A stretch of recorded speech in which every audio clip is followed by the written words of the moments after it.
যিহেতু আপনি এডুকেশন ডিপাৰ্টমেন্টটো আপনাৰ আন্ডাৰত আছে বা আপনি চাই আছে সেইকাৰণে চাগে বহুত এডুকেশন আৰু স্কিল ৰিলেটেড কুৱেশ্যনছ আমাৰ ইউতে আপোনাৰ কাৰণে দিছে লাইক এটা কুৱেশ্যন আছে যে can local colleges be upgraded to offer more career oriented courses because এইখিনি অঞ্চলত মানে তেনেকুৱা কেৰিয়াৰ অৰিয়েণ্টেড কোৰ্চেছ বা এইখিনি বহুত লিমিটেড আছে সেইটো আৰু এক্সপ্ল'ৰ কৰিব পৰা যায় আপকামিং ডেইজত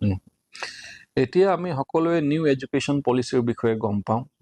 তো নিউ এডুকেশ্যন পলিচিত অকল যিটো ফৰ্মেল এডুকেশ্যনৰ কথা কোৱা নাই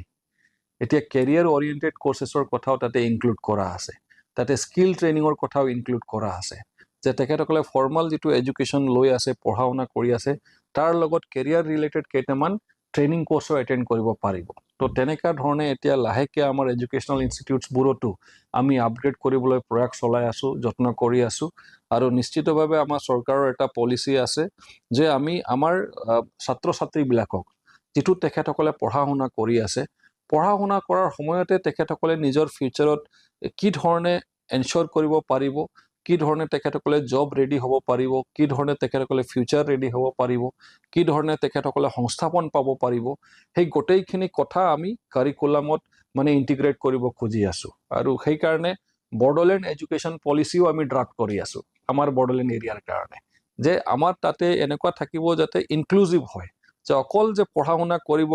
পঢ়া শুনা কৰাৰ পিছত গ্ৰেজুৱেশ্যন কমপ্লিট কৰাৰ পিছত যে সেই ল'ৰা বা ছোৱালী বা সেই ছাত্ৰ বা ছাত্ৰীয়ে তাৰপিছত আকৌ চিন্তা কৰিব মই পঢ়িম না মই চাকৰি কৰিম না মই কি কৰিম যদি চাকৰি কৰিম ক'ত পাম চাকৰি তো তেনেকুৱা যাতে চিন্তা কৰিবলগীয়া নহয় তো আমাৰ প্ৰমোদ বড়ো ডাঙৰীয়া বহুত মানে এইটোক লৈ তেখেত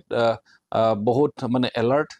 তেখেতৰ এটা ভিজন আছে দৰ্শন আছে যে কি ধৰণে আমাৰ ল'ৰা ছোৱালীবিলাকে গ্ৰেজুৱেশ্যন যদি পঢ়া শুনা কৰি আছে সেই সময়তে তেখেতসকলে নিজৰ ফিউচাৰটোৰ বিষয়ে যাতে কিবা এটা এনশ্যোৰ কৰিব পাৰে যে মই এতিয়া এইখনত মই যাম বা এইখনত আগবাঢ়িম আৰু এইখনতেই মোৰ ফিউচাৰটো হ'ব ইয়াৰ পৰাই মোৰ আৰ্নিং বা লাইভলিহুড বা ইনকাম চ'ৰ্চ হ'ব তো সেই তেনেকুৱা ধৰণে কেৰিয়াৰ অৰিয়েণ্টেড যিবিলাক কোৰ্চৰ কথা তেখেতসকলে কৈছে আমাৰ ছাত্ৰ ছাত্ৰীবিলাকে কৈছে বহুত ৰেলেভেণ্ট হয় আৰু আমাৰ চৰকাৰে এইটোক লৈ আমি বহুত গুৰুত্ব বা ইম্পৰ্টেঞ্চ মানে দিছোঁ আমাৰ ফালৰ পৰা